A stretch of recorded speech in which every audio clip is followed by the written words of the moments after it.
RS 74 question number. पृथ्वी के वायुमंडल में मौजूद कुल ऑक्सीजन का अमेजन वन में प्रकाश संश्लेषण के द्वारा अनुमानित उत्पादन है।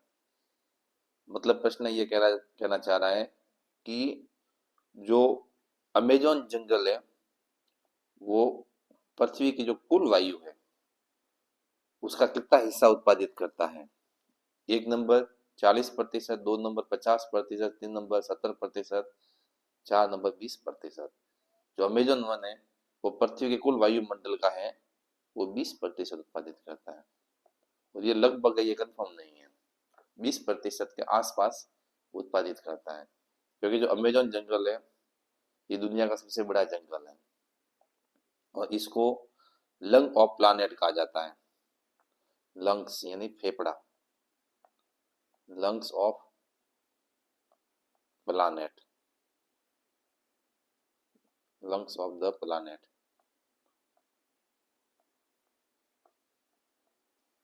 अगला प्रश्न, राष्ट्रीय ऊंट अनुसंधान केंद्र स्थित है जोधपुर, अविकानगर, बीकानेर, अजमेर। तो जो राष्ट्रीय ऊंट अनुसंधान केंद्र है ये बीकानेर में है। और यदि बीकानेर का भी स्थान पूछ ले कि बीकानेर में कहाँ है, तो बीकानेर के जौहर-बीर में, ये ध्यान रखें, बीकानेर के जौहर-बीर। ये जो राष्ट्रीय ऊंट अनुसंधान केंद्र है इसकी स्थापना पूछी जा सकती है, इंपॉर्टेंट है। तो इसकी स्थापना 1984 में हुई थी। और इसका जो जब स्थापना हुई उस समय जो इसका नाम था वो था ऊंट निर्देशालय, ऊंट निर्देशालय। और इसका नाम राष्ट्रीय ऊंट अनुसंधान केंद्र जो इसका नाम है वो पड़ा 20 सितंबर 1995 को। 20 सितंबर 1995 को इसका नाम राष्ट्रीय ऊंट अनुसंधान केंद्र पड़ा। अगला प्रश्न, इसमें से कौन सा समूह मिलेट्स यानी श्री अन्न फलों का है। बाजरा, मक्का, कोदो, ज्वार, रागी, बाजरा, कोदो, मूंग, कोदो, बाजरा, मक्का, रागनी, ज्वार, कोदो, रागनी, रागी। तो इसका जो सही आंसर होगा वो होगा ज्वार, कोदो, रागनी और रागी। जो ये श्री अन्न है, श्री अन्न जो मिलेट्स, ये फसलों का जो समूह है, ये भारत सरकार ने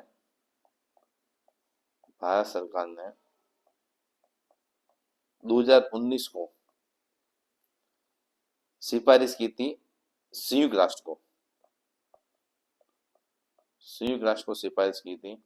और इस सिफारिश के आधार पर संयुक्त राष्ट्र ने 2023 को बाजरा वर्ष घोषित किया था। ध्यान रखें, बाजरा वर्ष घोषित किया था, या आप इसको कह सकते हैं मिलेट्स वर्ष, मिलेट्स वर्ष घोषित किया था। और इसमें जो मिलेट्स में शामिल किया गया था वो ज्वार था, कोदो था, रागनी था और रागी था। इसके अलावा कुटकी था, ध्यान रखें, कुटकी ये भी इसमें शामिल था मिलेट्स में। सावा ये भी शामिल था मिलेट्स में। चीना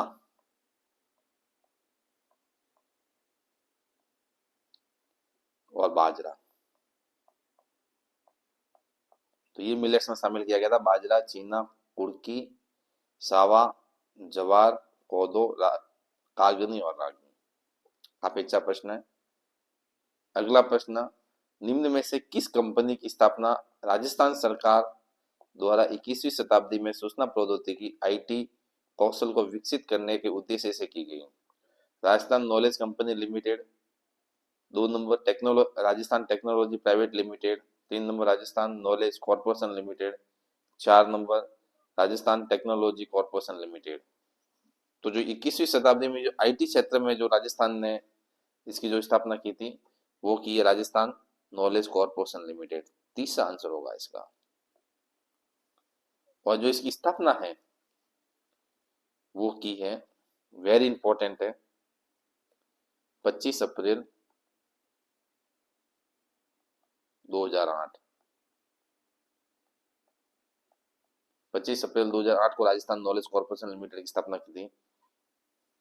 वेरी इंपॉर्टेंट फैक्ट बता रहा हूँ, ये जो राजस्थान नॉलेज कॉर्पोरेशन लिमिटेड है, यही RSCIT कोर्स करवाता है, जो कंप्यूटर से संबंधित है, कंप्यूटर शिक्षा से संबंधित है। अगला प्रश्न, राजस्थान विधानसभा द्वारा 2023 में पारित एक विधेयक द्वारा दूसरा राजस्थान पशु चिकित्सा और पशु विज्ञान विश्वविद्यालय कहाँ स्थापित किया जाएगा? 1 नंबर गंगानगर, 2 जॉबनेर, 3 अजमेर, 4 जोधपुर। तो जो दूसरा पशु चिकित्सा एवं पशु विज्ञान जो विश्वविद्यालय है, ये जॉबनेर में स्थापित किया जाएगा। ये उस समय का करंट अफेयर्स का सवाल है। अगला प्रश्न, निम्न में से कौन सा प्राकृतिक संसाधन गैर नवीनीकरणीय संसाधन नहीं माना जाता? प्राकृतिक संसाधन होते हैं वो दो तरह के होते हैं, एक नवीनीकरण और एक गैर नवीनीकरण। नवीनीकरण का मतलब है कि उसका दोबारा रिसाइकल यानी दोबारा उत्पादन किया जा सकता है, और गैर नवीनीकरण का मतलब है उसका दोबारा उत्पादन नहीं किया जा सकता। और जो गैर नवीनीकरण होते हैं ये प्रकृति के द्वारा प्रदत्त होते हैं। तो इमारती लकड़ी टिम्बर, 2 जीवाश्म ईंधन, 3 सौर ऊर्जा, 4 पवन ऊर्जा। तो गैर नवीनीकरण जो होगा वो जीवाश्म ईंधन होगा। इसके अलावा भी आप देख सकते हैं कि जो गैर नवीनीकरण है, कोयला, ये भी गैर नवीनीकरण होता है। प्राकृतिक गैस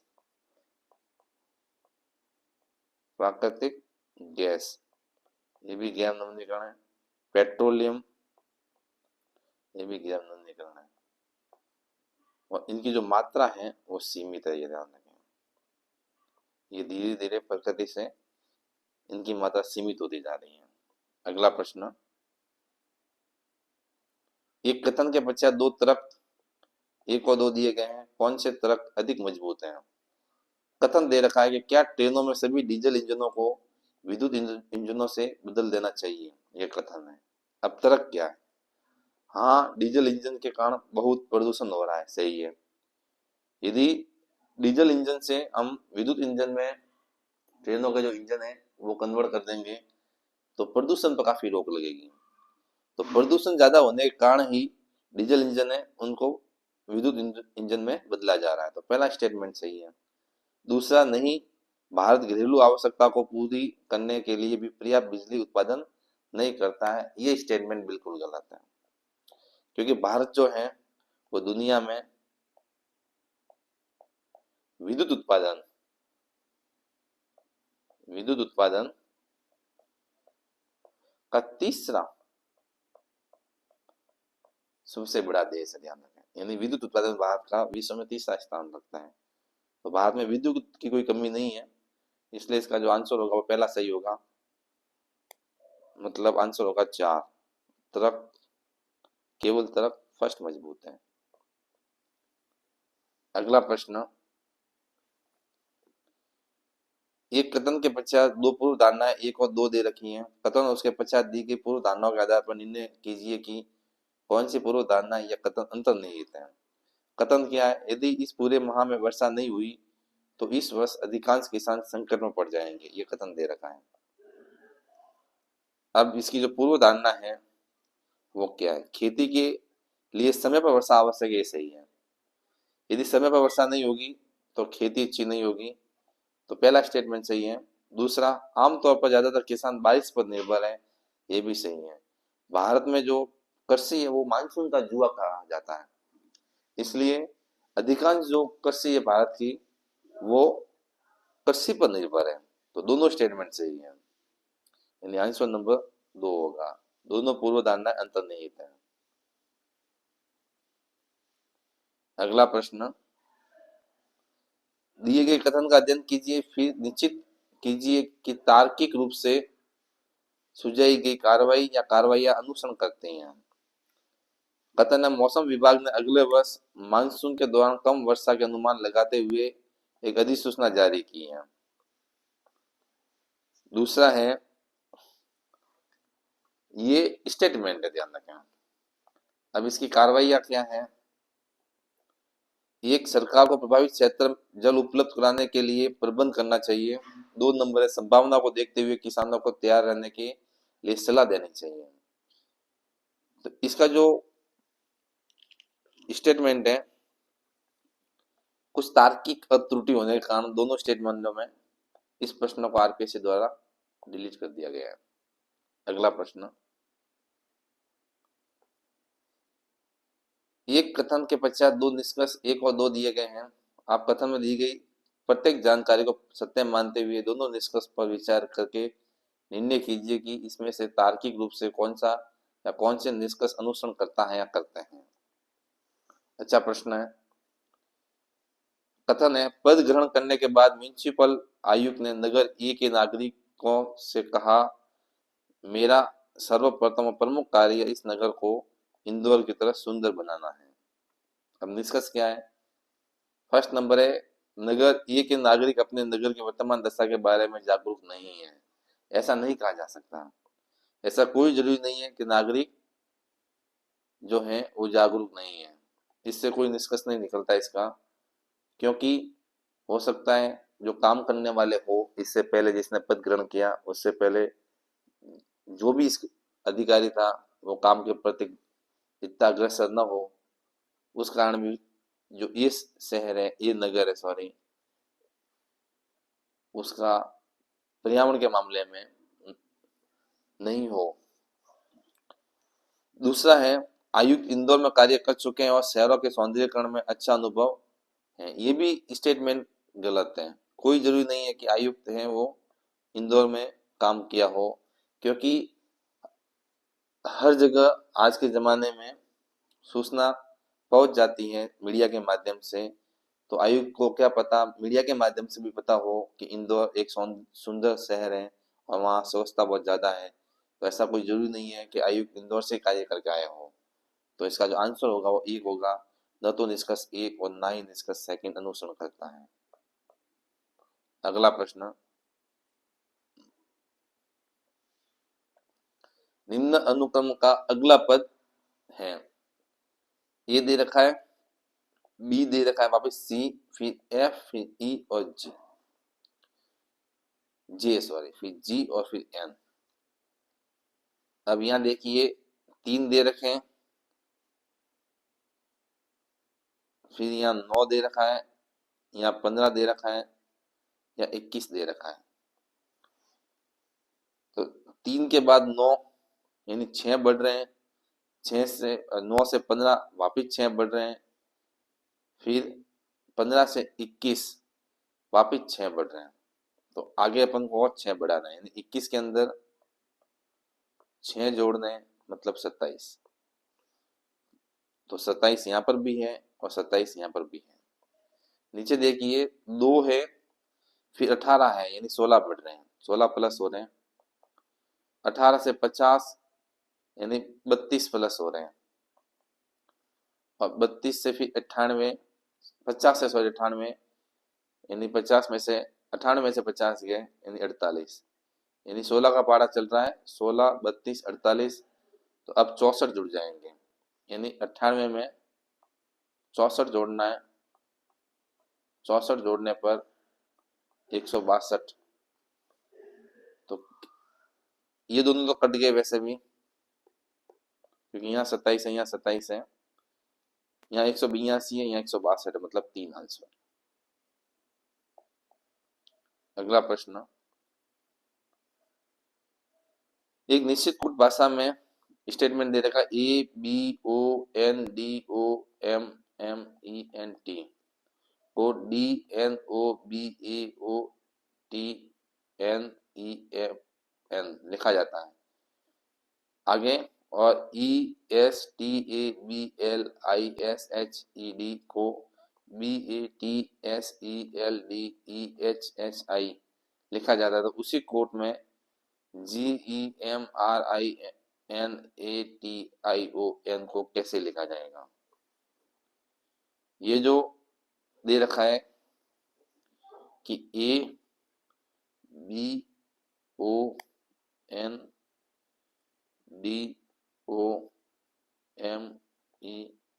और T, इसको लिखा जा रहा है D N O B A O T N ई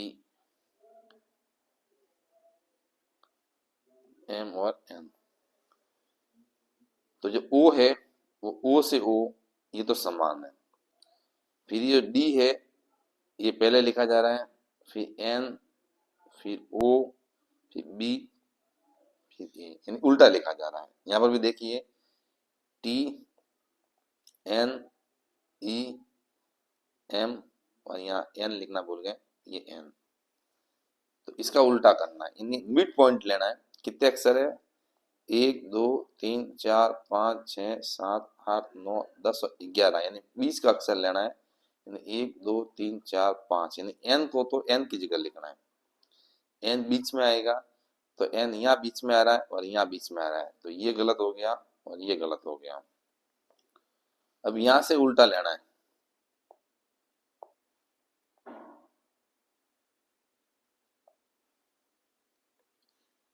ये जो एन है यहां से उल्टा लेना है। तो आई आएगा पहले, आई इसमें भी है।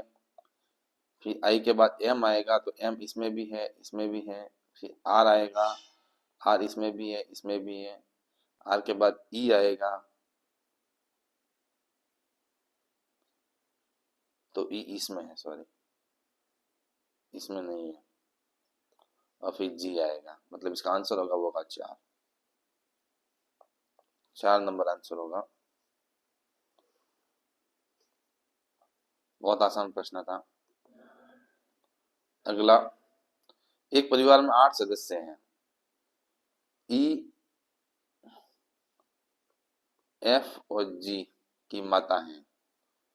ए ई की जवाई है, सी जी की पुत्री है, डी सी के नाना है, डी के पुत्र और एक पुत्री है, एच जी की भाभी है, बी एफ की भांजी है, एफ ए के किस प्रकार संबंधित हैं।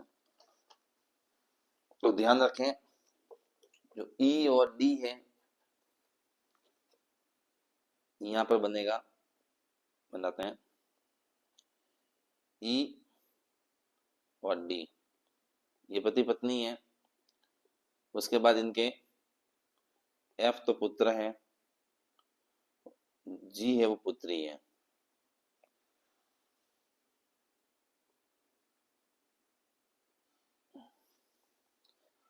एफ की पत्नी एच है और जी का जो पति है वो ए है और जी का एक पुत्री है वो है सी। अब ये पूछ रहा है एफ है, ये एफ ये जी से किस प्रकार संबंधित है, सॉरी ए से किस प्रकार संबंधित है। तो या तो जीजा होगा या साला होगा, तो इसका आंसर होगा 3 नंबर। अगला प्रश्न, 5 लड़कियां एक मैदान में एक निश्चित दूरी पर खड़ी हैं। रेखा और बीना एक दूसरे से 18 मीटर दूरी पर हैं। बीना रेखा और बीना के बीच में कहीं भी खड़ी है।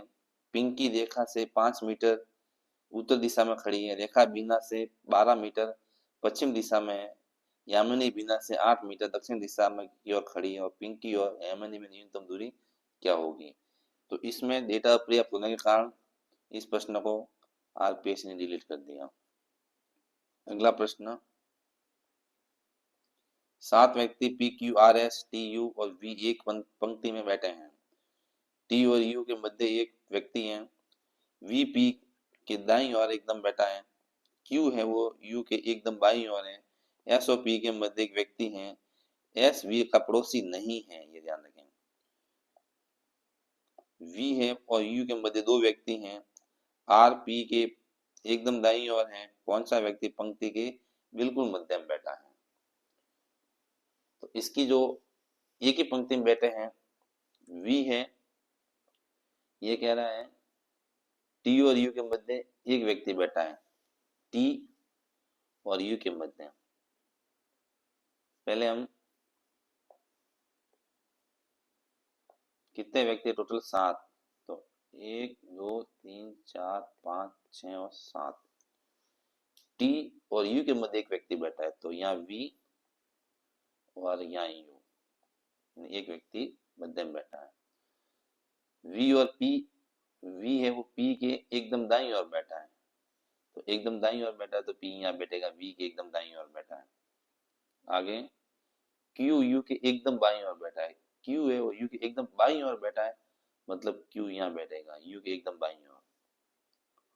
आगे है एस और पी के मध्य एक व्यक्ति बैठा है, एस और पी के मध्य, तो एस यहाँ आ जाएगा,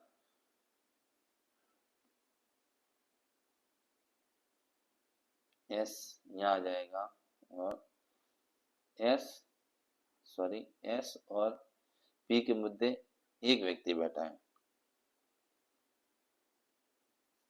गलती हो गई, 1 मिनट दोबारा लेते हैं।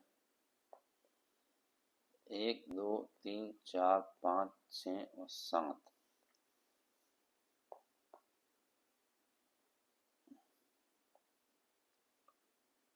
टी और यू के मध्य एक व्यक्ति बैठा है, टी और यू के मध्य, टी को यहाँ बैठा देते हैं, यू को यहाँ बैठा देते हैं, इनके मध्य एक व्यक्ति बैठा है। फिर पूछ रहा है वी और पी के एकदम दाईं ओर बैठा है, पी के एकदम दाईं ओर बैठा है वी, तो वी को यहाँ बैठा देते हैं, तो वी के एकदम दाईं ओर पी आ जाएगा। क्यू है वो यू के एकदम बाईं ओर बैठा है, यू के एकदम बाईं ओर, तो यू के एकदम बाईं ओर ये यू आ बैठा, तो क्यू यहाँ आ जाएगा। फिर एस और पी के मध्य एक व्यक्ति बैठा है, तो ये पी है तो यहाँ एस हो जाएगा, तो एक व्यक्ति आ जाएगा बीच में। एस और वी का पड़ोसी नहीं है, तो एस वी का पड़ोसी है भी नहीं। वी है और यू के मध्य दो व्यक्ति बैठे हैं, वी और यू के मध्य दो व्यक्ति बैठे, टी और क्यू बैठे, ये भी सही है। आर है वो पी के एकदम दाईं ओर बैठा है, आर है वो पी के एकदम दाईं ओर, नहीं यहाँ आर आ जाएगा। कौन सा व्यक्ति बिल्कुल मध्य में बैठा है? तो 1 2 3 इधर, 1 2 3 इधर, 1 2 3, वी व्यक्ति है वो एकदम बीचों बीच बैठा है, आंसर 4। अगला प्रश्न, एक दर्पण में बड़े अक्षरों वाली अंग्रेजी वर्णमाला के व्यंजनों के प्रतिबिंबों का अवलोकन किया जाता है। इसमें से उन प्रतिबिंबों की संख्या कितनी होगी जो मूल आकृति के समान दिखाई देती है? यानी अल्फाबेट होते हैं इंग्लिश में, वो ए से जेड तक होते हैं, और ये होते हैं 26। ऐसे कितने अल्फाबेट हैं जो दर्पण में देखने पर भी सीधे दिखते हैं, यानी उल्टे नहीं दिखते हैं? तो एस होता है वो एकदम बिल्कुल सीधा दिखता है, एस के बाद आर सीधा दिखता है, आर के बाद पी सीधा दिखता है, सॉरी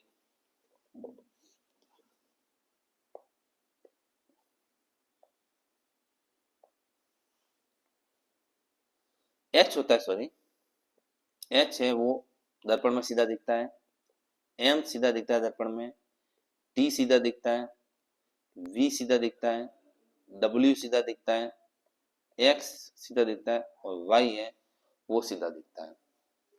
तो काउंट कीजिए, 1 2 3 4 5 6 7, 7 अक्षर ऐसे अंग्रेजी वर्णमाला के जो दर्पण में एकदम सीधे दिखते हैं, तो इसका आंसर होगा 7।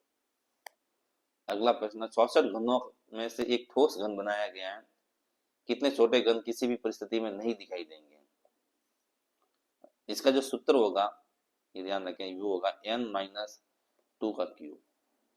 तो यहाँ n है वो 64 है, तो 64 माइनस 2 2 का क्यूब, इसको जब हम बदलेंगे तो होगा 3/64, तो 4 माइनस 2 का क्यूब, यानी 2 का क्यूब यानी 8 आंसर। अगला प्रश्न, एक विद्यालय में 3 विद्यार्थी ABC एक प्रतिस्पर्धा में 3 4 5 के अनुपात में नगद पुरस्कार प्राप्त करते हैं। इसके बाद विद्यालय के प्रत्येक विद्यार्थी को 4,000 रुपए देते हैं।